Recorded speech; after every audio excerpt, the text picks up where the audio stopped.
The black American Express Centurion card dangled between perfectly manicured fingers, catching the crystal chandelier light like a weapon about to be deployed. Victoria Chen held it out to a stranger in an ill-fitting suit, her smile sharp as broken glass, and said words that would haunt her for the rest of her life. 24 hours. Spend whatever you want. What she didn't know was that this man would teach her the most expensive lesson money couldn't buy.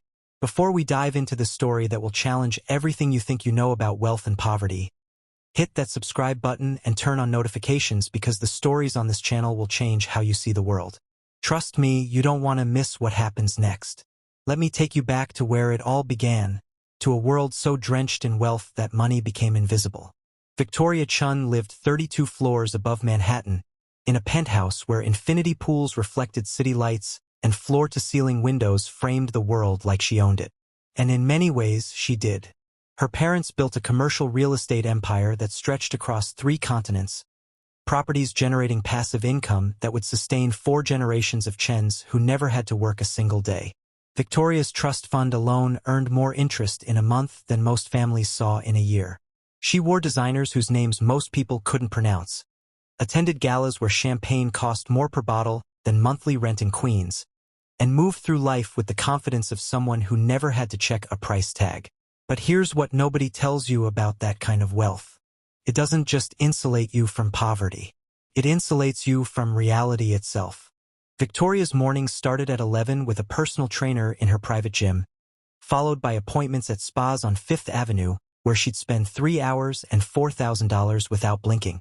Lunch was always at restaurants with months-long waiting lists, where she'd order expensive meals she barely touched, leaving plates full of food that cost more than some people's weekly groceries. Her closet held designer bags still wrapped in tissue paper, dresses worn once to events she couldn't remember, shoes that cost more than Marcus Rivera's monthly rent. Her social circle was a perfect echo chamber of privilege. Trust fund beneficiaries, venture capitalists who played with millions like Monopoly money, people who treated charity galas not as opportunities to help but as networking events and social experiments. They talked about community impact initiatives in board meetings, discussing poverty like it was an abstract concept they'd studied in college, rather than a reality that crushed people's spirits every single day. Empathy existed in their vocabulary but not in their understanding. They knew the word but not the feeling.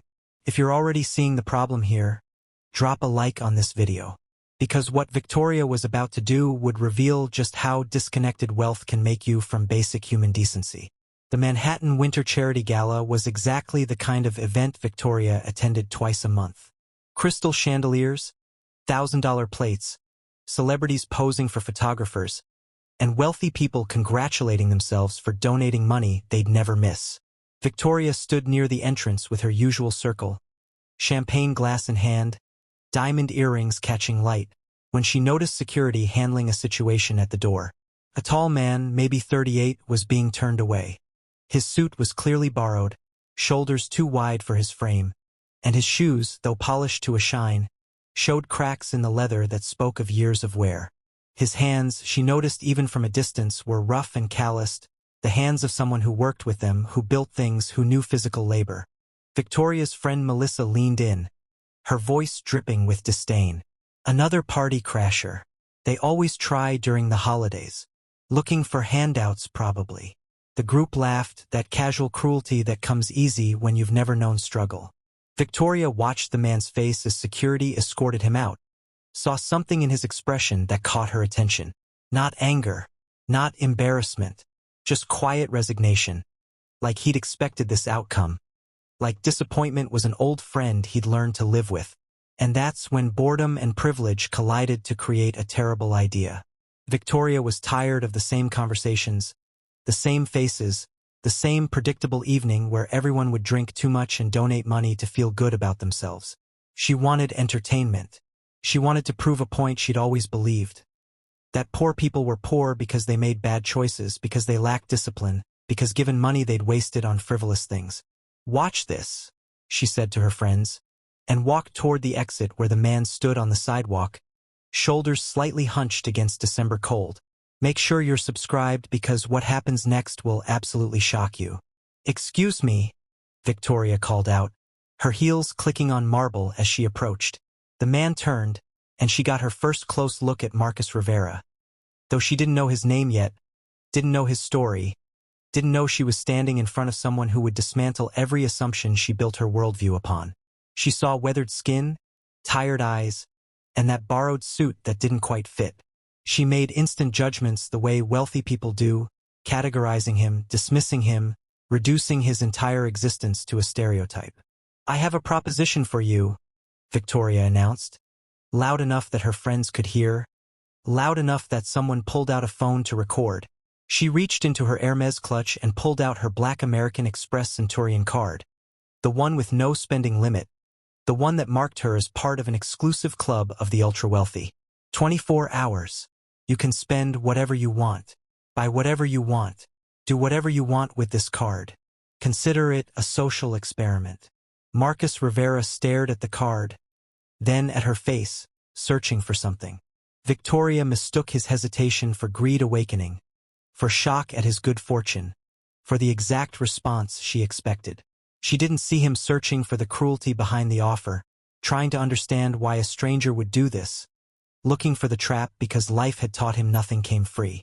"Clock starts now," Victoria said, pressing the card into his calloused palm, feeling the roughness of his hands against her manicured fingers, not understanding that those hands told a story of survival she couldn't comprehend. Behind her, her friends laughed and started placing bets. Melissa wagered $5,000 he'd head straight to a strip club. James bet on gambling. Christina predicted luxury cars and jewelry. They treated a human being's choices like a reality show designed for their amusement.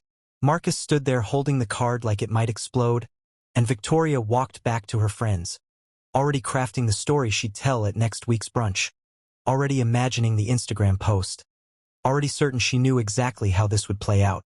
She activated transaction alerts on her phone, treating it like watching a social experiment, like this was entertainment rather than someone's life. What Victoria didn't know, what she couldn't possibly understand from her penthouse 32 floors above reality, was that Marcus Rivera wasn't at that gala trying to crash a party. He was there attempting to speak with someone on the hospital board about his daughter's mounting medical bills. Emma Rivera, 10 years old, small for her age with dark curly hair and her father's gentle eyes, lay in their third-floor apartment in Queens fighting a congenital heart defect that required surgery Marcus couldn't afford. Emma, who needed constant monitoring, expensive medications, and a father who would sacrifice everything including his pride to keep her alive. When Emma's mother left 2 years into the diagnosis, unable to handle the stress, the fear, the crushing weight of medical debt, Marcus became everything. Father and mother, nurse and advocate, the person who stayed up all night monitoring her breathing, who knew every medication schedule, who held her hand through painful procedures, who worked 18-hour construction shifts, and then came home to care for a sick child. He lived in a cramped third-floor walk-up where radiators clanged all night and neighbors' arguments bled through thin walls, where every dollar had a destination before it arrived. Hospital payments, medications, rent, utilities, food. The borrowed suit hanging in his closet was for job interviews and the occasional medical consultation where appearance mattered, where he needed to look like someone doctors would take seriously. That night, Marcus sat in his small apartment holding Victoria's card while Emma slept, medication bottles lined up on the counter like soldiers, medical bills stacked on the kitchen table. He stared at the black card for over an hour, this thing that represented more money than he'd see in 5 lifetimes. This joke some wealthy woman made at his expense. But jokes could save lives. Jokes could pay for heart surgeries. Jokes could keep the lights on and medicine in the cabinet and food on the table. He pulled out an envelope, a medical bill from 3 months ago marked final notice, and turned it over. On the back, in careful handwriting, he made a list: hospital debt, rent arrears, utilities, prescriptions, groceries. He prioritized. He calculated. He did exactly what Victoria assumed he couldn't do. He made a plan. The next morning, while Victoria brunched with friends in Soho, laughing about her social experiment, Marcus walked into New York Children's Hospital and approached the billing department. His first transaction, $26,347.82. Years of accumulated debt for Emma's care. The billing specialist looked shocked, asked him twice if he was sure, processed the payment with hands that trembled slightly because she'd never seen someone pay off that much debt at once. Victoria's phone buzzed during mimosas. She glanced at the transaction alert and her laughter stopped mid-breath. $26,000 to a children's hospital. That wasn't gambling. That wasn't luxury cars. That wasn't any of the things she predicted. Her friends crowded around, confusion replacing amusement. It's probably fraud, Melissa suggested. Money laundering, James added. But something in Victoria's chest tightened, a feeling she didn't recognize because she'd insulated herself so thoroughly from anything that resembled empathy. Over the next 12 hours, her phone lit up with alerts that painted a picture she didn't want to see. $3,200 to a landlord in Queens for 6 months of back rent. $847.23 to Coned for utility arrears, preventing shutoff. $312.50 to CVS for medications. $156.78 to a grocery store for basics. Bread, milk, eggs, rice, beans, nothing frivolous, nothing expensive. Each transaction was a revelation. Each alert dismantled another assumption. Victoria stopped laughing, stopped sharing updates with friends, stopped treating this like entertainment.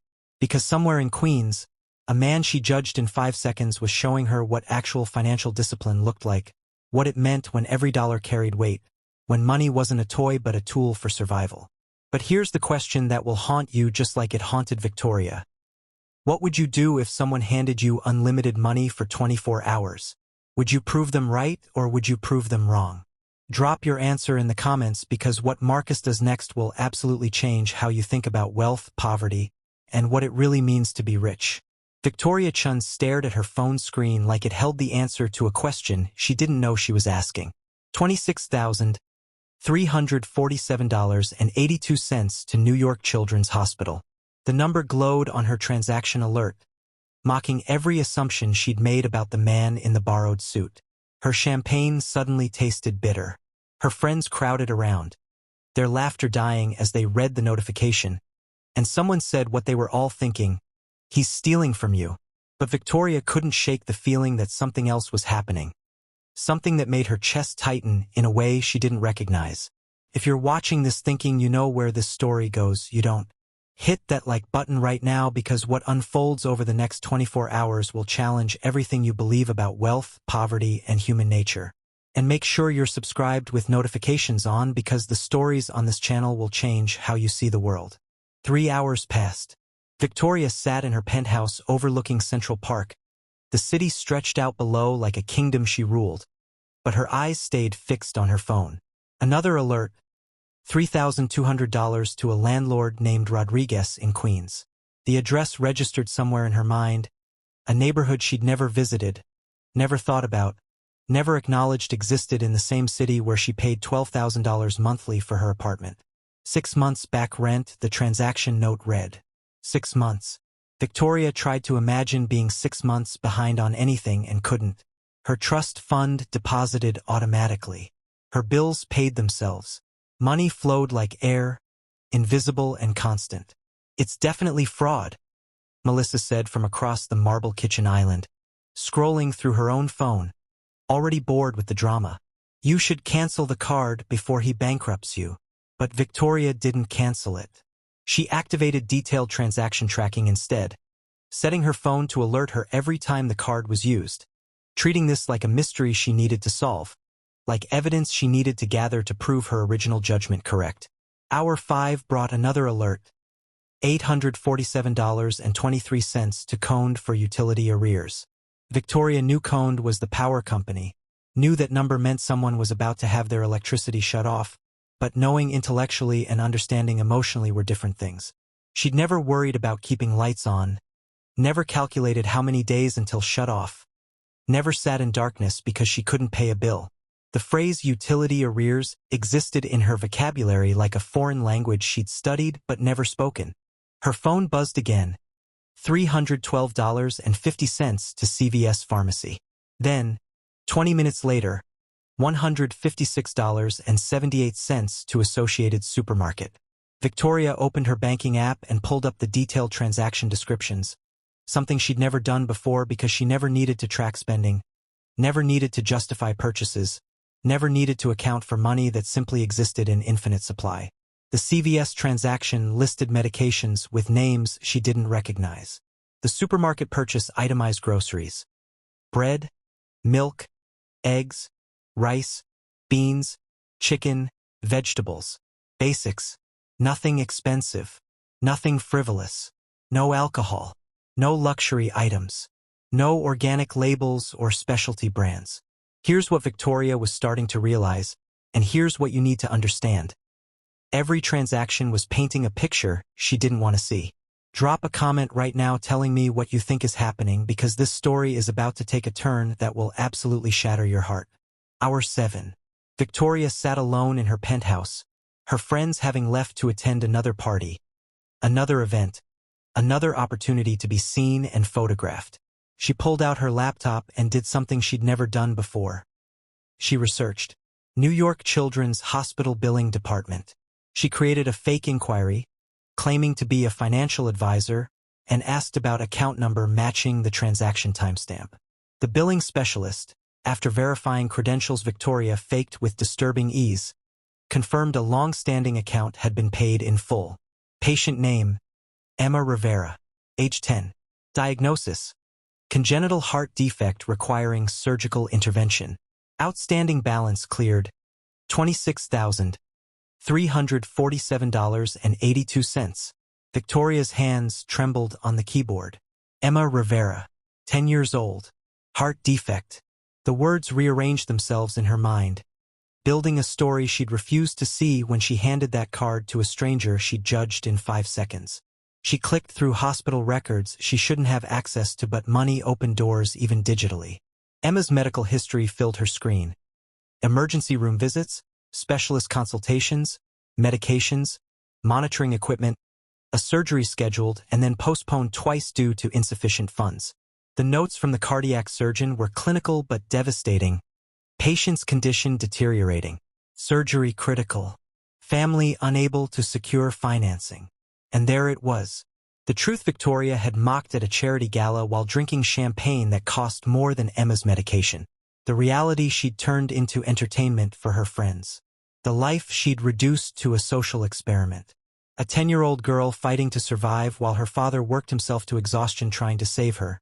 And Victoria Chen had handed him a card as a joke, expecting him to prove her worst assumptions about poor people, never imagining he'd prove something entirely different.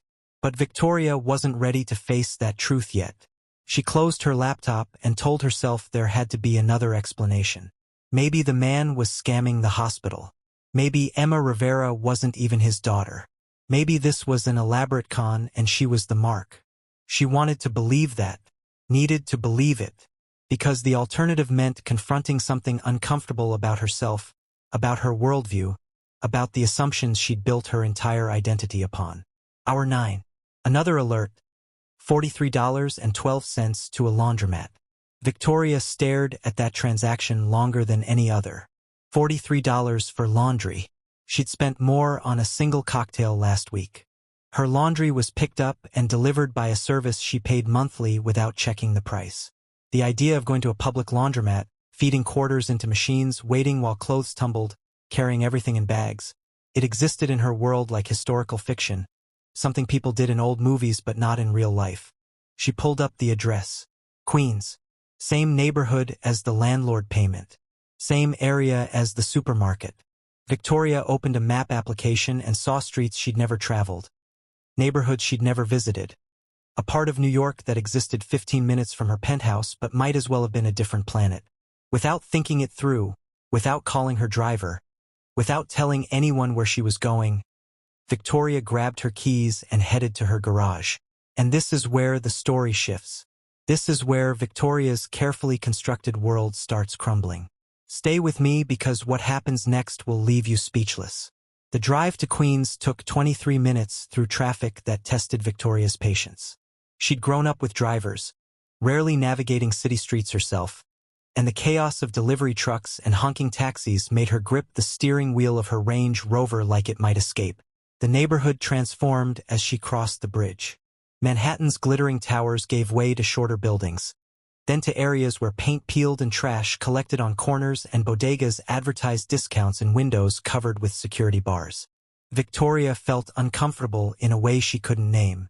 Not unsafe exactly, but out of place like an alien visiting Earth. People stared at her vehicle as she drove past, and she realized her Range Rover cost more than most people here earned in 2 years. She'd never thought about that before. Never considered that her casual displays of wealth might feel like violence to people struggling to survive. Hour 12. The card tracking showed a transaction at a bodega on Roosevelt Avenue. Victoria parked illegally and sat in her vehicle, watching through the storefront window. And that's when she saw him. Marcus Rivera, the man from the gala, the one in the borrowed suit, now wearing jeans and a jacket that had seen better years. He was standing in the store with a small girl, and Victoria's breath caught because this had to be Emma. 10 years old but small for her age, with dark curly hair and skin that looked almost translucent, pale in a way that spoke of illness and time spent indoors. Victoria watched Marcus pick up items carefully, checking prices, putting things back, selecting cheaper alternatives. He reached for a toy truck on a shelf, something small and plastic that probably cost $12, and held it for a long moment. Victoria saw him look at Emma, saw the longing in his face, saw him turn the toy over to check the price. And then she watched him put it back on the shelf. Would you put back a $12 toy for your child if you had access to unlimited money? Think about that. Really think about it. Because what Marcus did next will reveal more about character than 1,000 words ever could. He returned to the counter with only essentials: bread, milk, eggs. Emma held his hand, and Victoria saw the medical ID bracelet on her thin wrist catching afternoon light through the bodega window. She saw the way Marcus kept one hand on his daughter's shoulder, protective and gentle. She saw the way the bodega owner greeted them by name, clearly regulars, and gave Emma a piece of candy that Marcus tried to pay for before the owner waved him off with obvious affection. This wasn't a con artist. This wasn't someone scamming a hospital. This was a father doing everything possible to keep his daughter alive, and he'd been given access to unlimited money and still couldn't bring himself to buy her a $12 toy because it wasn't necessary, because survival came first, because that's what poverty teaches you. Need versus want isn't a philosophy. It's a daily calculation that determines whether you eat or whether your lights stay on. Victoria sat in her Range Rover and felt something crack inside her chest. She'd handed this man her card as a joke, as entertainment, as a way to prove poor people lacked discipline and made bad choices. And he was showing more financial restraint than she'd demonstrated in her entire life. Every transaction had been for survival. Every dollar spent had clear purpose. Nothing frivolous. Nothing wasteful. Nothing that didn't serve the immediate goal of keeping his daughter alive and maintaining basic human dignity. If this story is hitting you differently than you expected, share it right now because people need to understand what real wealth actually looks like. Hour 14. Victoria couldn't drive away. She sat watching Marcus and Emma leave the bodega, walking down the street toward an apartment building 3 blocks away. She followed on foot, keeping distance, feeling like a stalker but unable to stop herself. The building they entered had peeling paint and a broken buzzer system. Victoria watched them climb stairs visible through a window, 1 flight, 2 flights, 3 flights, Marcus moving slowly to accommodate Emma's pace, his hand never leaving her back.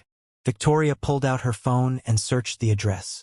3rd floor walk-up apartments in this building rented for $900 monthly. Her bathroom was larger than their entire apartment. The rent she paid for her penthouse storage unit exceeded what this family paid for shelter. These weren't abstract numbers anymore. These were realities crashing into her consciousness like waves she couldn't avoid. She researched more. Marcus Rivera, age 38, former construction foreman with J&L Construction until 3 years ago. Excellent work record. Multiple commendations. Salary that would have been comfortable for a single man but became impossible with medical bills that exceeded $60,000 annually. Emma's condition required specialists, monitoring equipment, medications, and eventually a surgery that cost $94,000 that insurance covered only partially. Marcus had taken lower-paying jobs with flexible schedules to care for Emma after her mother left, jobs that paid cash under the table because traditional employment didn't accommodate medical emergencies and hospital visits, and the reality of being a single parent to a chronically ill child. Every piece of information Victoria uncovered demolished another assumption. This wasn't a man who made bad choices. This was a man who had everything taken from him by circumstances beyond his control and was fighting with everything he had to protect the one person who mattered.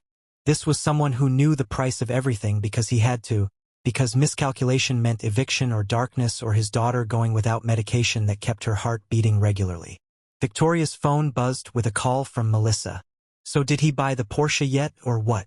James wants to know if we should double the bet. Victoria looked at her phone like it was speaking a language she no longer understood. Her friends were still treating this like entertainment, still making jokes, still waiting for the poor person to confirm their prejudices. And Victoria realized she'd been just like them 24 hours ago, just as cruel, just as disconnected, just as willfully blind to the humanity of people she'd categorized and dismissed without thought. "I have to go," Victoria said, and hung up before Melissa could respond. She sat in her Range Rover outside Marcus's building and scrolled through months of her own credit card statements. $14,000 at Bergdorf Goodman for clothes she wore once. $8,000 for a weekend in the Hamptons she barely remembered. $6,000 for a handbag she left in a restaurant and never retrieved. $3,000 for a single dinner party where she served wine her guests couldn't taste the difference between that and bottles costing a tenth the price. 1 month of her frivolous spending would have paid for Emma's surgery. 1 shopping trip would have covered Marcus's rent for a year. 1 forgotten handbag equaled 6 months of Emma's medication. The math was devastating, and Victoria couldn't stop calculating. Couldn't stop comparing her waste to his necessity. Couldn't stop seeing her own grotesque privilege reflected in every transaction. Are you starting to understand what this story is really about? Comment below because this next part will absolutely wreck you emotionally. Hour 16. Victoria drove to New York Children's Hospital and walked into the cardiac care unit without really knowing why. She asked to speak with Emma Rivera's primary physician and used her family name to get past administrative barriers. Dr. Sarah Chen, no relation, met her in a consultation room and reviewed Emma's case with the clinical detachment of someone who delivered devastating news regularly. Emma's condition is degenerative, Dr. Chen explained, pulling up medical scans on a computer screen. She needs surgery within the next 8 to 10 weeks or we're looking at heart failure. The procedure has a 92% success rate, but the cost is prohibitive for most families. Mr. Rivera has been on our charity care waiting list for 18 months. But demand exceeds funding. The payment that cleared his balance today moves Emma to priority scheduling. We can operate within 2 weeks. Victoria looked at the medical scans showing Emma's struggling heart and felt physically ill. How long has he been trying to get funding? Dr. Chen checked her notes. Since Emma was 6, he's worked multiple jobs, applied for every assistance program, started fundraisers that raised minimal amounts. He's exhausted every option. The debt that was just paid represented 4 years of accumulated charges for emergency care, monitoring, and medications. Without today's payment, Emma would have been denied further treatment until the balance was settled. The doctor paused. Mr. Rivera told me an anonymous donor covered his debt. You wouldn't happen to know anything about that? Victoria couldn't speak. She'd given Marcus her card as a joke, as a way to humiliate him and prove her superiority. And he'd used it to save his daughter's life. While Victoria's friends bet on strip clubs and gambling, Marcus was negotiating with death itself. While Victoria laughed with champagne in hand, a 10-year-old girl was running out of time. The cruelty of what she'd done crashed over her in waves that left her gasping. The donor wishes to remain anonymous, Victoria finally managed, her voice barely above a whisper. But Emma will get her surgery? Within 2 weeks. Dr. Chen confirmed. You just gave that child her life back. Except Victoria hadn't given anything. She'd thrown her card at a stranger as entertainment, and he'd shown more grace and wisdom and desperate hope than she'd displayed in 32 years of privilege. She'd accidentally done something good while trying to be cruel, and that somehow made it worse. Hour 18. Victoria sat in her car in the hospital parking lot and scrolled through more of Marcus's card activity. $234 to a dental clinic in Queens. Victoria researched and found it was a community health center offering sliding scale services. The transaction note indicated payment for Emma's overdue dental work. Another $118 to a medical supply company for a heart rate monitor. $67 to a pharmacy for prescription refills. $43 for new shoes in a child's size, because the transaction note specifically said, Emma school shoes sturdy. Every purchase told a story of a father prioritizing his daughter's needs with precision born from years of scarcity. Nothing unnecessary. Nothing indulgent. Nothing that didn't serve the immediate purpose of keeping Emma healthy, safe, educated, and as comfortable as possible within impossible circumstances. Victoria tried to remember the last time she'd made a purchase decision with that level of intention and couldn't. Her phone rang again. This time it was her father, calling from his office where he'd built the Chen empire through ruthless business practices and strategic investments that made him one of the wealthiest real estate developers in America. Victoria, your mother wants to know if you're coming to dinner on Sunday. She's planning something with the foundation board. Victoria looked at the hospital where Emma Rivera's chart now showed scheduled surgery because a joke became a lifeline. Dad, do you ever think about the people who live in your buildings? Silence on the other end. Then, what kind of question is that? Do you know their names? Their stories? Whether they're struggling to pay rent or feed their families or keep their children alive? More silence. Victoria, are you feeling all right? You sound strange. I'm fine, she lied. I'll call you later. She hung up before he could press further because she couldn't articulate what was happening to her. Couldn't explain that her entire worldview was undergoing violent reconstruction. Couldn't make him understand that she'd just learned more about human dignity from a broke single father than she'd learned in 32 years of private schools and Ivy League education. Let me ask you something that Victoria was asking herself. When did we decide that wealth equals worth? When did money become the measure of a person's character rather than how they treat others, how they sacrifice, how they love? Drop your thoughts in the comments because this question is about to become devastatingly relevant. Hour 20. Victoria drove back to Queens as evening settled over the city. She parked near Marcus's building and waited, though for what she couldn't say. Her phone showed more transactions. $17 to a dollar store for school supplies, $23 for a prescription copay at a different pharmacy that must have had cheaper rates, $12 for bus fare cards. The precision continued. The discipline never wavered. Even with unlimited money, Marcus spent like someone who understood that this opportunity was temporary, that at hour 24 the card would be reclaimed. That responsibility meant accounting for every penny. Victoria thought about her own spending habits, the way she treated money like it was infinite, the casual cruelty of waste when others had nothing. She donated to charities for tax deductions and social status, written checks to organizations she never researched, attended galas where the cost of her table could have funded a family's rent for 6 months. She'd performed generosity without ever being generous, thrown money at problems without understanding them, treated poverty like a distant concept rather than the daily reality of people living 15 minutes from her penthouse. As darkness fell, Victoria saw Marcus emerge from his building with Emma. The little girl wore a jacket too large for her frame, probably bought secondhand or donated, and held her father's hand as they walked toward the corner bodega. Victoria watched them through her car window. This small family of two navigating a world that had taken everything from them, and yet somehow they kept going, kept fighting, kept finding reasons to smile at each other. Emma said something that made Marcus laugh, and Victoria saw his entire face transform. The exhaustion lifted, the worry lines smoothed. For just a moment, he looked young again, looked like someone who hadn't spent 6 years fighting an impossible battle. And Emma looked up at her father with absolute trust, with love so pure it was visible from across the street, with the unshakable faith that he would protect her, save her, somehow make everything okay even when the world conspired against them. That image burned into Victoria's mind.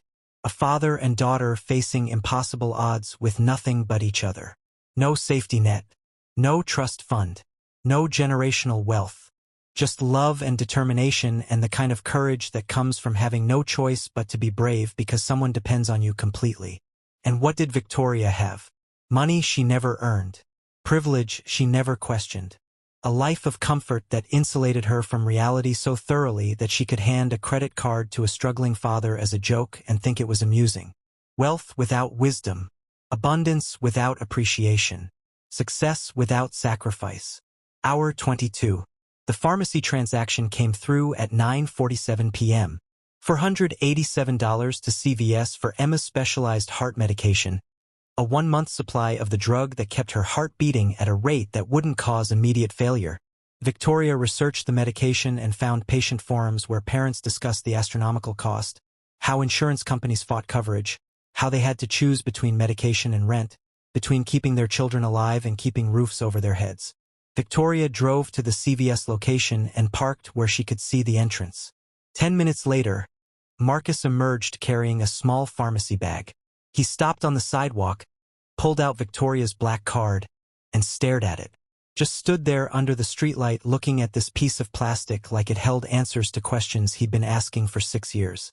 Victoria watched him memorize the number, watched him trace the edges with calloused fingers, watched him experience something she couldn't name because she'd never felt it.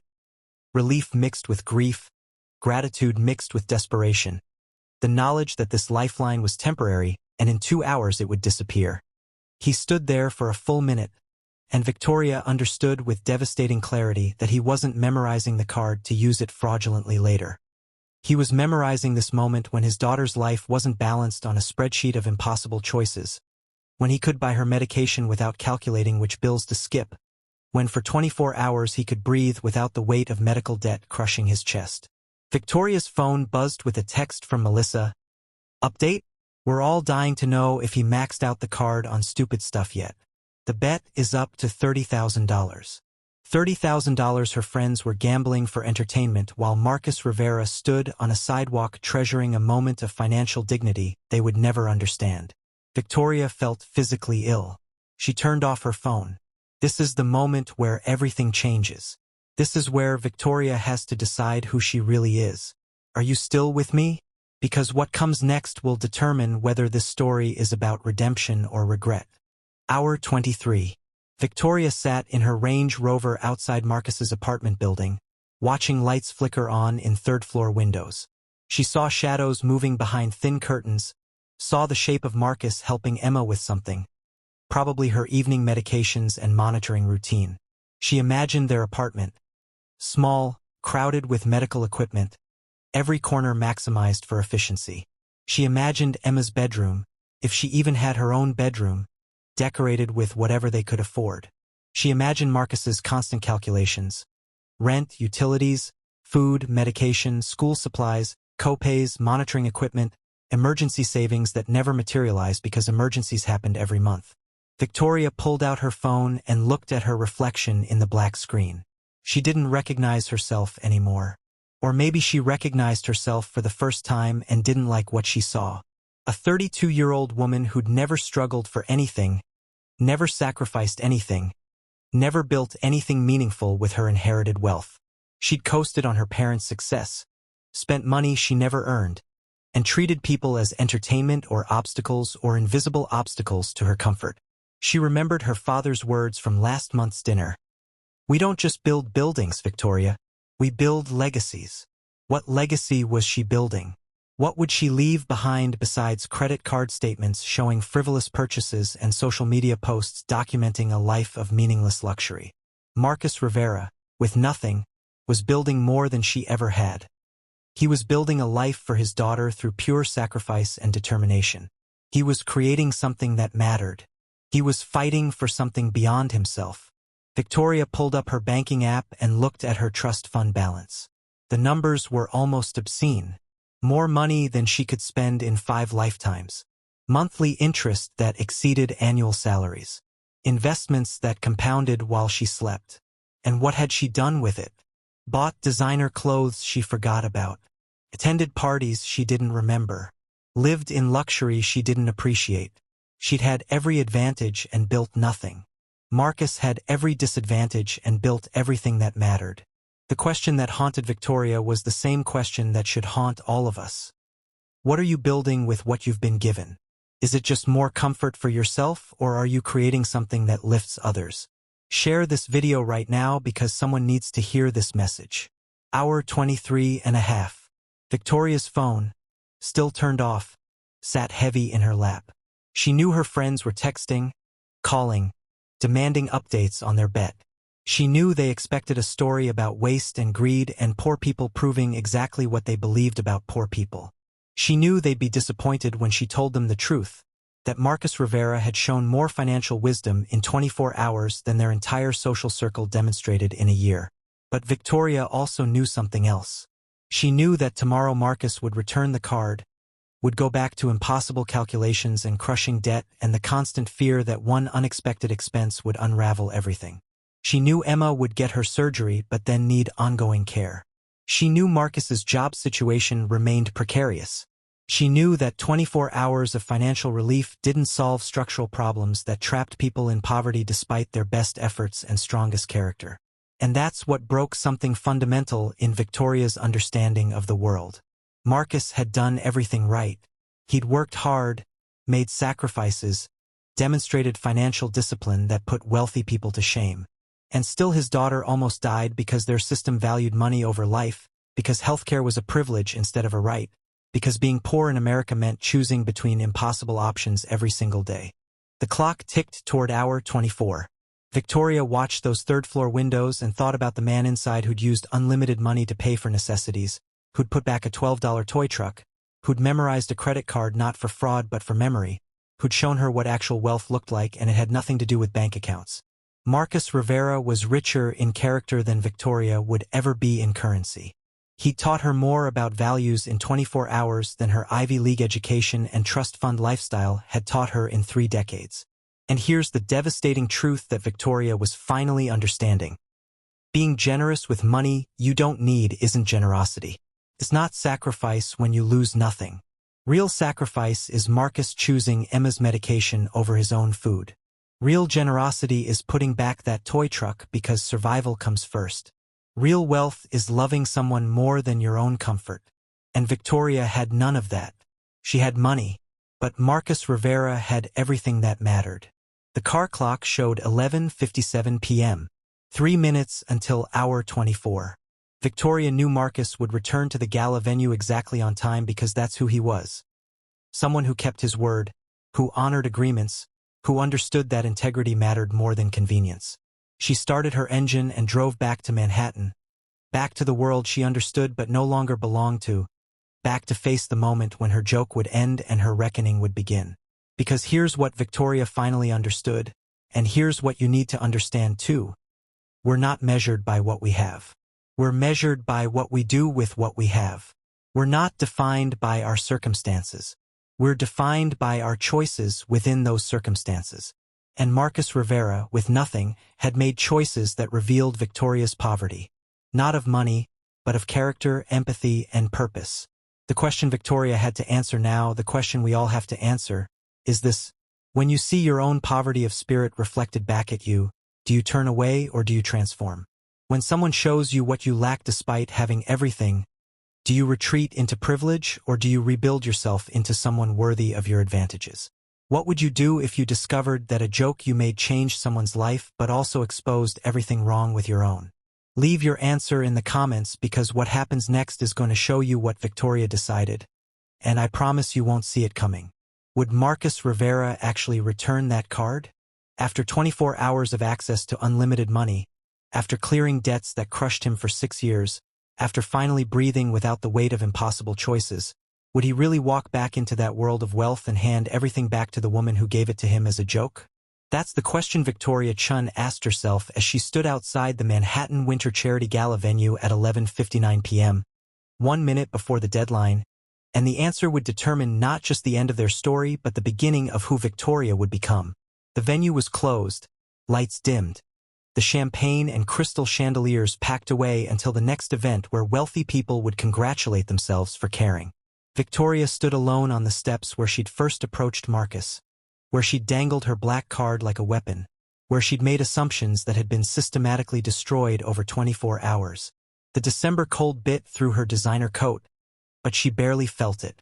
All she felt was the weight of who she'd been and the terrifying possibility of who she might become. And right now, before we see what happens when these two worlds collide one final time, I need you to do something. Subscribe to this channel if you haven't already, hit that like button, and turn on notifications because the stories we tell here will change how you see the world. Share this video with someone who needs to understand what real wealth actually looks like. Do it right now because what unfolds in the next few minutes will stay with you forever. Midnight. The church bells from St. Patrick's Cathedral rang out across the city, marking the end of one day and the beginning of another, marking the exact moment when Victoria's joke was supposed to end. She pulled her coat tighter and checked her phone. No new transactions for the last hour and 12 minutes. The final purchase had been Emma's heart medication at CVS. $31,364.31 total. She'd memorized that number, had stared at it on her banking app while sitting outside Marcus's apartment, had compared it to single purchases she'd made without thinking. The handbag that cost more. The weekend trip that accomplished nothing. The dinner party where guests drank wine they couldn't distinguish from cheaper bottles. Victoria heard footsteps on the pavement and turned. Marcus Rivera walked toward her through the Manhattan darkness, wearing the same borrowed suit from 24 hours ago, shoulders still too wide for the jacket, shoes still cracked despite fresh polish. But something was different about the way he carried himself. Not defeated, not ashamed, just tired in a way that went deeper than sleep could fix. The exhaustion of someone who'd fought an impossible battle and won a temporary victory knowing the war continued. He stopped 3 feet away, and Victoria noticed he carried a folder in his hands. Not just her credit card but something more. The streetlight caught his face and she saw the weathered lines around his eyes, the gray threading through his dark hair, the evidence of years that had aged him beyond his 38 years. This was a man who'd lived a dozen lifetimes of struggle in the span most people spent climbing corporate ladders and accumulating things they didn't need. "I believe this belongs to you," Marcus said, and his voice was steady, calm. The voice of someone who'd done exactly what he promised and felt no shame about it. He opened the folder and pulled out Victoria's Black American Express Centurion card, placing it in her palm. The card was warm from his hands, and Victoria felt the weight of it differently now. Felt it as a symbol of everything wrong with how she'd moved through the world. But Marcus wasn't finished. He pulled out a ledger from the folder, pages covered in careful handwriting, and handed it to Victoria. "Every transaction, every penny, every receipt. I kept a full accounting like you asked." Victoria hadn't asked. She'd made a joke about spending whatever he wanted, had expected chaos and waste, had anticipated proving her worst assumptions correct. But Marcus had treated her cruelty like a contract, had honored terms she never meant seriously, had shown integrity she didn't deserve. She opened the ledger and saw entries written in precise script. New York Children's Hospital Billing Department, $26,347.82. Emma's medical debt cleared, treatment now possible. Rodriguez landlord, $3,200, 6 months back rent, eviction prevented. Coned utility company, $847.23, electrical service maintained. CVS pharmacy multiple entries for medications with specific names and purposes noted. Associated supermarket with itemized groceries listed beside prices. Even the laundromat visit, $43.12, with a note explaining Emma needed clean clothes for school. Each entry included not just the amount but the reasoning, the justification, the explanation of why this expense was necessary.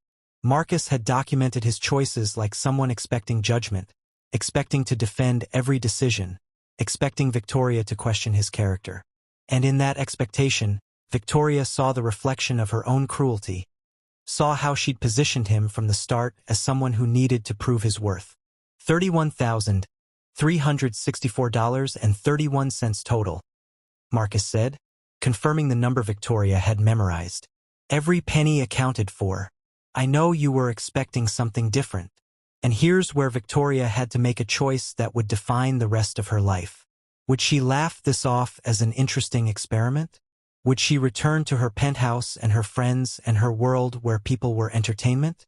Or would she acknowledge what this man had taught her in 24 hours? Victoria looked down at the ledger, seeing entries like Emma's heart medication essential and groceries 2 weeks supply with prices listed beside them.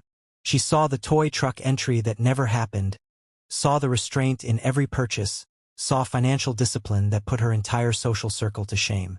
And she remembered watching Marcus put back that $12 toy, remembered the longing in his face, remembered thinking that this moment revealed more about character than 1,000 words. "Why did you put back the toy truck?"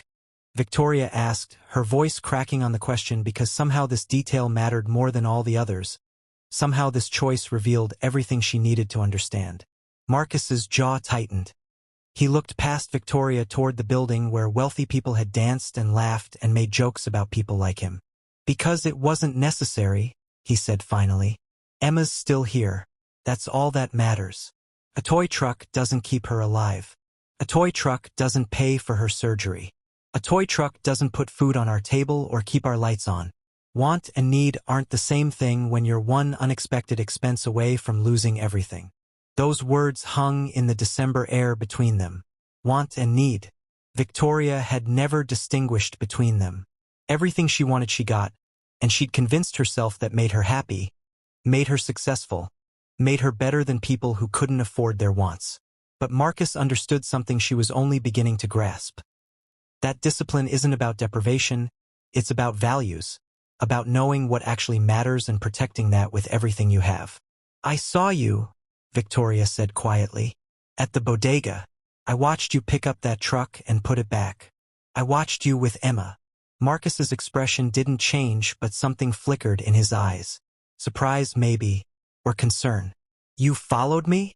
"I tracked the card transactions," Victoria admitted, and the shame of it burned in her chest. "I drove to Queens. I sat outside your building. I went to the hospital and talked to Emma's doctor. I researched everything." She paused, forcing herself to meet his eyes. "I needed to understand. I needed to know if I was right about you." "And were you?" Marcus asked, and there was no challenge in his voice. No anger, just exhaustion and resignation, like he'd been judged his entire life by people who never bothered to know his story. "No," Victoria said, and the admission cracked something open inside her. "I was wrong about everything. I thought poverty meant bad choices. I thought wealth meant superior character. I thought giving you my card would prove that poor people lack discipline and waste money on frivolous things. Instead, you showed me that I'm the one who wastes money. I'm the one who lacks discipline. I'm the one who treats people like entertainment and makes jokes about struggles I've never faced." If you're watching this thinking about times you've judged someone based on appearance or assumptions, leave a comment right now, because this conversation is about to reveal something profound about human dignity and what we owe each other. Marcus studied Victoria's face like he was trying to determine if this was another game, another test, another way for wealthy people to feel good about themselves without actually changing anything. "Why are you telling me this?" he asked. "What do you want from me? Absolution? Permission to feel better about yourself? Some kind of redemption story you can tell your friends?" And wasn't that exactly what Victoria wanted? To turn her cruelty into a learning experience, to make Marcus's suffering about her growth, to center herself in a story where she was the villain? She recognized that impulse and hated herself for it. "I don't want anything from you," Victoria said. "You don't owe me anything. I owe you an apology that won't change what I did. I gave you my card as a joke, as a way to humiliate you and prove my assumptions. I treated your life like entertainment for my friends. I made you an experiment without your consent. And you used those 24 hours to save your daughter's life while showing more financial wisdom than I've demonstrated in 32 years of privilege." She paused. "I'm sorry. Those words aren't enough, but they're all I have." Marcus looked at her for a long moment. Then he said something Victoria didn't expect. "Thank you." "For what?" Victoria asked, confused. "For the 24 hours, Marcus said simply. "Whatever your intentions were, whatever joke you were making, you gave me something I needed desperately. Emma's medical debt is cleared. She's scheduled for surgery next week. We have food and our rent is paid and our utilities won't be shut off. You accidentally did something good while trying to be cruel. I'll take that gift regardless of why it was given. The grace in that statement nearly destroyed Victoria. Marcus had every right to be angry, to throw her apology back in her face, to make her feel as small as she tried to make him feel. Instead, he acknowledged the good that came from her bad intentions, found gratitude in cruelty, accepted help even when it was offered as humiliation. That's what real dignity looked like, not refusing assistance out of pride but taking what was needed and maintaining your self-worth regardless of how it was delivered. But Victoria wasn't finished. She'd spent 24 hours watching transactions and researching Marcus's life and understanding that temporary help didn't solve structural problems. Emma would get her surgery but still need ongoing care. Marcus would return to impossible calculations and crushing decisions. The medical bills would accumulate again.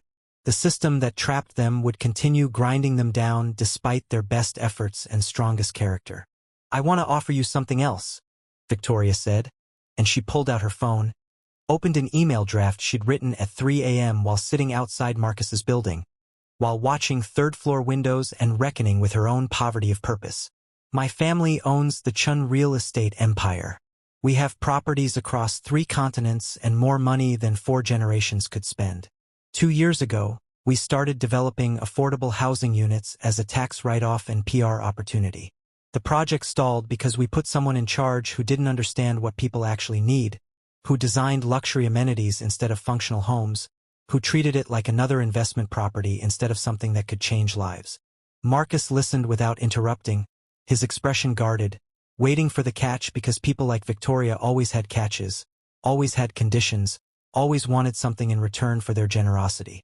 "We need a director of development," Victoria continued. "Someone who understands what affordable housing actually means. Someone who knows what families need because you've lived that reality. Someone who won't design infinity pools and granite countertops, but will prioritize functionality and dignity and community." She paused. "I'm offering you that position.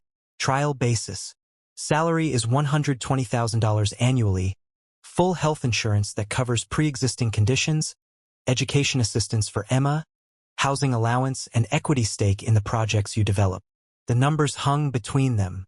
$120,000. For Marcus, that was life-changing money, the difference between survival and stability, between constant crisis and breathing room. For Victoria, it was what she'd spent last year on a vacation she barely remembered. Marcus stared at her. "Why would you do that?" "Because you showed me what wealth actually means," Victoria said. "And it has nothing to do with money. You have integrity I've never demonstrated. You have discipline I've never learned. You have love for your daughter that's purer than anything I've felt for another human being. You've built a life of meaning from nothing while I've built nothing from everything." She met his eyes. "I can't undo the cruelty of how we met, but I can acknowledge what you taught me and try to do something useful with my unearned privilege. This isn't charity. This is me recognizing that you're qualified for a job that will help thousands of families who are facing what you've faced." But would Marcus accept? Would he trust Victoria's offer after how they met? Would he believe that this transformation was real, or would he see it as another game, another experiment, another way for wealthy people to feel good about themselves? That's the question that hung in the December air between them, and the answer would determine whether Victoria's redemption was real or just another performance. Marcus looked down at the ledger in Victoria's hands, seeing his careful accounting, his documented choices, his proof of character that he'd felt compelled to provide. "I don't know anything about real estate development," he said finally. "You know what people need," Victoria countered. "You know what it's like to choose between rent and medication. You know what it means when heat doesn't work, or when water pressure fails, or when shared laundry facilities break down. You know the difference between luxury and necessity. That knowledge is worth more than any degree or training.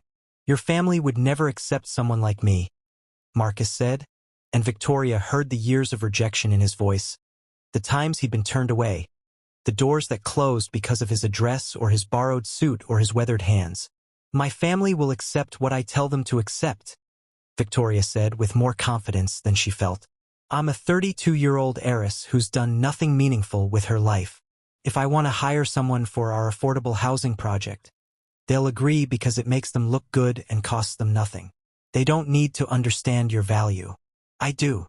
Share this video right now if you believe in second chances, if you think people can change, if you understand that redemption requires action, not just words. Marcus was quiet for a long moment. Victoria watched his face, seeing the calculation happening behind his eyes, the weighing of risk and opportunity, the consideration of what this could mean for Emma. Finally, he said, "Trial basis? 6 months," Victoria confirmed. "If it's not working, we part ways with no hard feelings and you keep the salary from those 6 months. But I think it will work. I think you're exactly what this project needs." "I need to think about it," Marcus said. "I need to talk to Emma. This is a major decision and I don't make those lightly." Of course he didn't. Marcus made every decision with careful consideration because that's what poverty taught him. That choices had consequences, that mistakes couldn't be easily fixed, that risk had to be calculated against potential loss. Victoria made decisions impulsively because she could afford to fail, could afford to change her mind, could afford to treat life like a game where the stakes never mattered. "Take whatever time you need," Victoria said. "Here's my card with my direct number." She handed him her business card. Not the credit card, but her professional contact information. "Call me when you've decided. Or don't call me. I'll understand either way." Marcus took the card and slipped it into his jacket pocket. Then he did something unexpected. He extended his hand for a handshake. "Thank you for the 24 hours, Miss Chen, and thank you for the apology. Not many people would admit they were wrong." Victoria shook his hand, feeling the calluses on his palm, the roughness that came from years of physical labor, the strength that came from surviving what would have destroyed softer people. "Thank you for the lesson, Mr. Rivera. I learned more from watching how you spent my money than I've learned in 32 years of having it." They stood there for a moment, two people from completely different worlds who'd collided through cruelty and found something like understanding. Then Marcus nodded once and turned to walk away, back toward the subway that would take him to Queens, back to his third-floor apartment where Emma was probably sleeping with medication bottles lined up beside her bed, back to a life that was hard and uncertain but filled with love that Victoria was only beginning to comprehend. Victoria watched him disappear into the Manhattan night and wondered if he'd call, if he'd take the job, if she'd actually changed anything, or if this was just another moment of wealthy person feelings that would fade by morning. She looked down at the ledger Marcus had given her. This careful accounting of every penny, this documentation of character she didn't deserve to witness. She opened it again and read through the entries, seeing not just transactions but choices, not just purchases but values, not just spending but love translated into practical action. Emma's heart medication essential. Groceries 2 weeks supply. Rent 6 months maintaining housing stability. School supplies enabling education. Every entry told a story of a father doing everything possible to protect his daughter's future, and Victoria realized that's what wealth actually meant. Not the accumulation of things but the ability to protect what you love, to provide security, to create stability that allowed people to thrive instead of just survive. She pulled out her phone and looked at her own bank statements again, scrolling through months of purchases that meant nothing, contributed nothing, built nothing. Designer clothes worn once. Restaurants she couldn't remember. Parties that accomplished nothing but Instagram posts. Travel that never transformed her. Luxury that brought no joy. She'd been rich in money and poor in everything that mattered, and Marcus Rivera, with his $31,000 in careful spending, had shown her what actual abundance looked like. Would Victoria actually change? Would this moment of clarity survive contact with her comfortable life? Would she return to her penthouse and her friends and her world where people were still entertainment and poverty was still an abstraction? Or would she do something different, something meaningful, something that justified the privilege she'd never earned? Those questions kept her standing on those gala steps long after Marcus disappeared, kept her staring at that ledger like it was a sacred text, kept her wondering who she would be tomorrow. 3 days passed. Victoria canceled her spa appointments, skipped brunch with friends, ignored calls from Melissa asking about the bet that no longer mattered. She spent those days at her family's real estate offices, reviewing the stalled affordable housing project, seeing exactly what Marcus would see. Luxury amenities nobody needed, designed by architects who'd never worried about rent, approved by developers who treated poor people as problems to solve instead of humans to serve. She fired the existing director of development, a 45-year-old man who'd worked in real estate for 20 years and never once visited the communities he was supposedly helping. She restructured the project budget, cutting granite countertops and infinity pools, redirecting money toward functional necessities like reliable heating, efficient appliances, soundproof walls, and laundry facilities that actually worked. She visited Queens and Brooklyn, walked through neighborhoods she'd never seen, talked to people who'd never been consulted about what they actually needed. And on the fourth day, her phone rang with a number she didn't recognize. "Ms. Chen?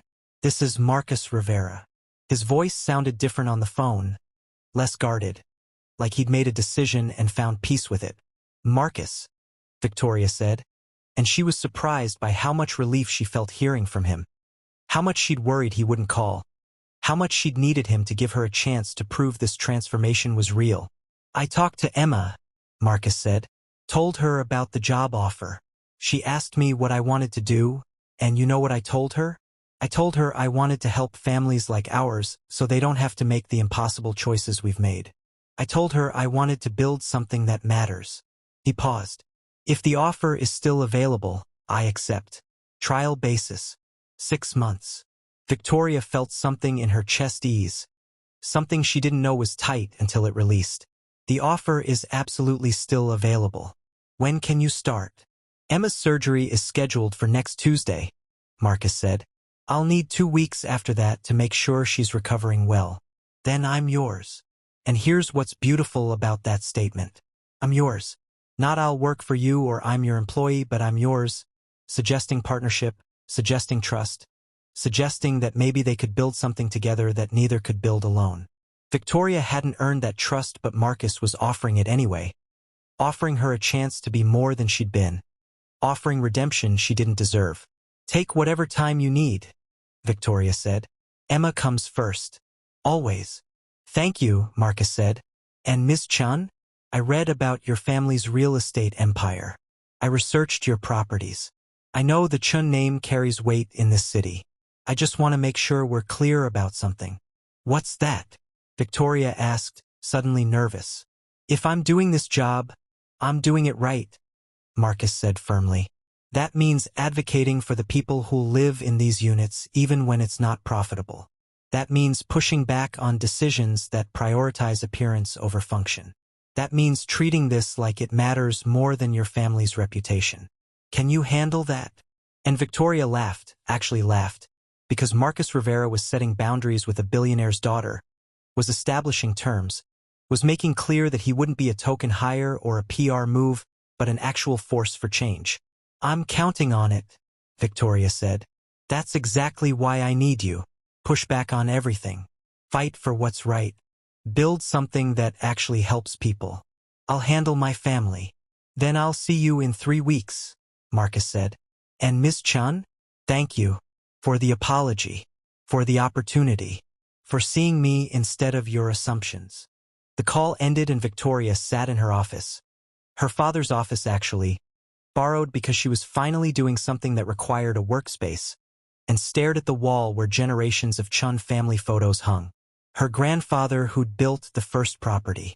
Her father who'd expanded to 3 continents. Her mother who'd managed the foundation and collected awards for philanthropy that never actually changed anything. And now Victoria, who had the chance to do something different, something real, something that would matter. But intentions weren't transformation. Words weren't action. Feeling bad about privilege wasn't the same as using it for good. Victoria knew that. She'd seen enough wealthy people perform concern without changing anything, donate money to feel better while maintaining systems that created poverty, talk about helping while protecting their own comfort. The question was whether she would be different, whether this moment would last, whether Marcus's trust was justified. If you're still watching, comment below telling me what you think Victoria should do next, because the real test was just beginning. 3 weeks later, Marcus Rivera walked into the Chen real estate development offices wearing a suit that actually fit, purchased with his first advance paycheck, shoes that weren't cracked, carrying a portfolio of ideas he'd developed while Emma recovered from surgery. Victoria met him at the elevator, and the first thing she noticed was that he looked different. Not just the clothes but something else. A lightness that hadn't been there before, like some crushing weight had lifted, like he could finally breathe. "How's Emma?" Victoria asked before anything else, before business or projects or work, because that's what mattered. "She's good," Marcus said, and his entire face transformed when he talked about his daughter. Surgery went perfectly, colors back in her cheeks. She ran for the first time in 2 years without getting winded. "Doctor says her prognosis is excellent." He paused. "Thank you for everything. That 24 hours with your card literally saved her life." Victoria thought about correcting him, about saying she'd meant it as a joke, about admitting she'd accidentally done something good while trying to be cruel. But maybe that didn't matter anymore. Maybe intention was less important than outcome. Maybe Marcus's grace in accepting help despite how it was offered was the real lesson. "I'm glad she's doing well," Victoria said simply. "Now let's build something that helps more families like yours." And they did. Over the next 6 months, Marcus transformed the affordable housing project from luxury apartments nobody needed into functional homes people could actually afford and maintain.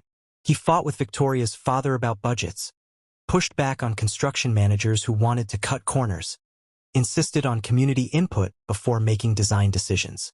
He visited families in the neighborhoods where units were being built, asked what they needed, listened to their stories, incorporated their feedback into every phase of development. Victoria watched Marcus work and learned more in 6 months than in 32 years of privilege. She learned that affordable housing wasn't about making cheap versions of luxury. It was about dignity, functionality, and community. She learned that poor people weren't waiting for salvation but for fair opportunities and systems that didn't punish them for circumstances beyond their control. She learned that wealth without purpose was just accumulation, that privilege without responsibility was just waste, that having everything meant nothing if you built nothing meaningful with it. And Marcus learned something too. He learned that not all wealthy people were callous, that some were willing to listen and learn and change, that Victoria's apology had been real and her transformation was continuing. He learned that accepting help didn't diminish his dignity, that letting someone assist didn't make him weak, that partnership could be stronger than struggling alone. Their professional relationship became something like friendship, built on mutual respect and shared purpose. Victoria invited Marcus and Emma to her penthouse for dinner, and Emma stared at the infinity pool with wonder while Marcus and Victoria talked about the next housing project, the next community they could serve, the next families they could help transition from survival to stability. Victoria's friends didn't understand. Melissa asked why Victoria was spending so much time with the charity case, and Victoria removed her from her life without hesitation. James suggested Victoria was having a social justice phase that would pass, and Victoria stopped returning his calls.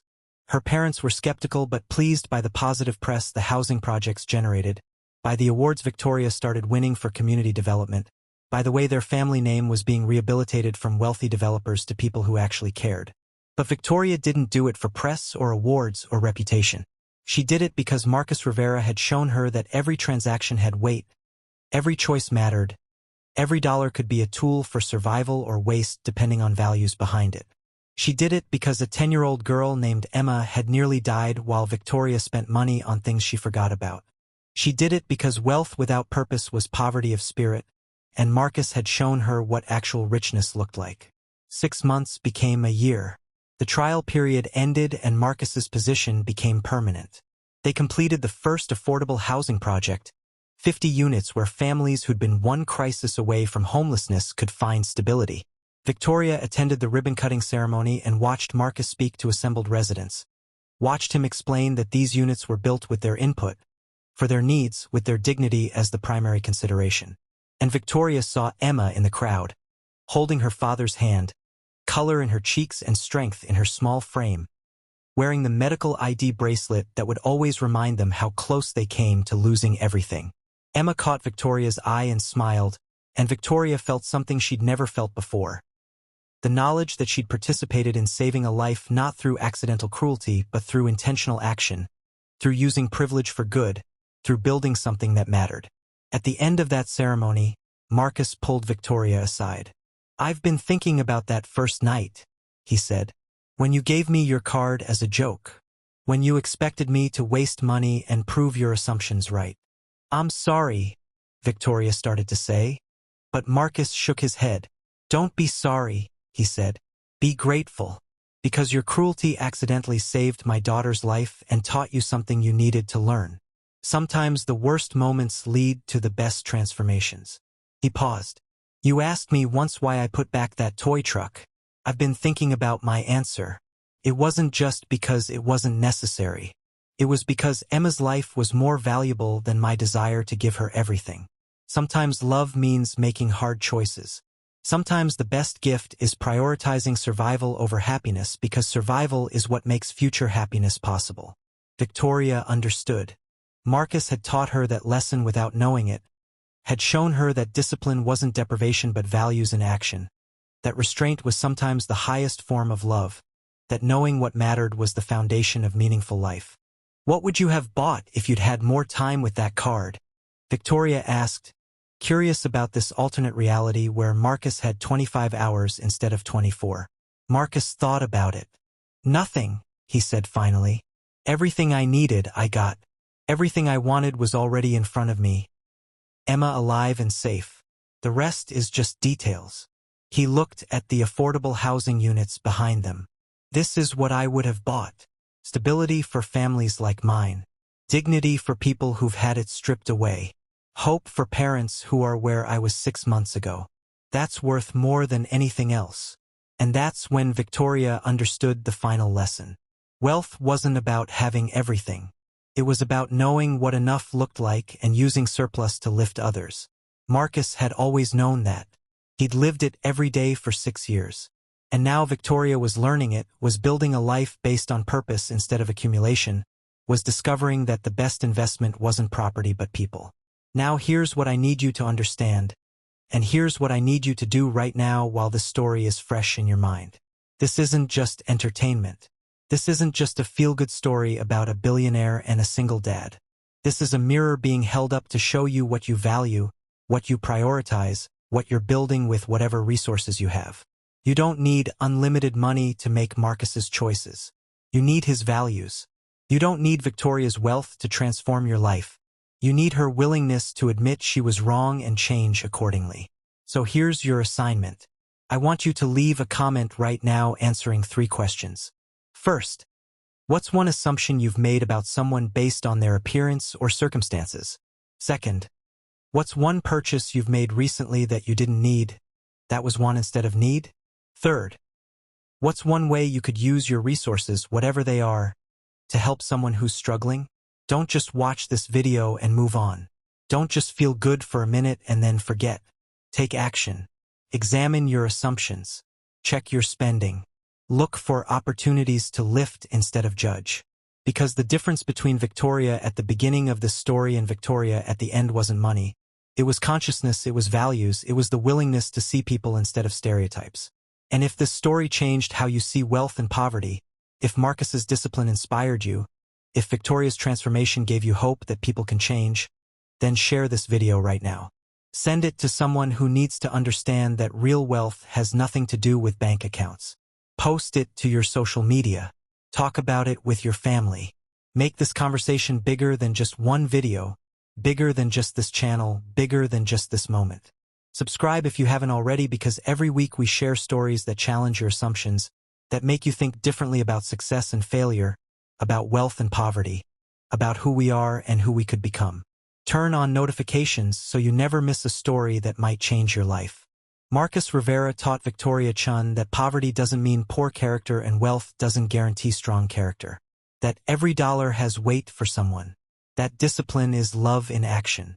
That the best gift you can give someone is seeing their humanity instead of your assumptions. That transformation is possible when you're willing to admit you were wrong and do the hard work of becoming better. Victoria Chen taught Marcus Rivera that not everyone with privilege is irredeemable. That some people will listen and learn and change. That accepting help is strength, not weakness. That partnership can accomplish what struggle alone cannot. That wealth, when used properly, can be a tool for justice instead of just accumulation. And both of them learned what we all need to learn. That the value of a person has nothing to do with their bank account, that character is revealed in choices not circumstances, that real wealth means having enough and using surplus to lift others, that dignity doesn't require money but respect, that the best legacy isn't property but people whose lives you've touched. So what are you going to do with this lesson? How will you look at people differently tomorrow? What will you change about your spending, your values, your priorities? Who will you help? Who will you see? Who will you become because you watch this story? Leave your answer in the comments. Share this video. Subscribe to this channel. Take action. Because stories only matter when they change us, when they transform how we see the world and how we move through it. Marcus and Victoria's story is finished. Yours is still being written. Make it count.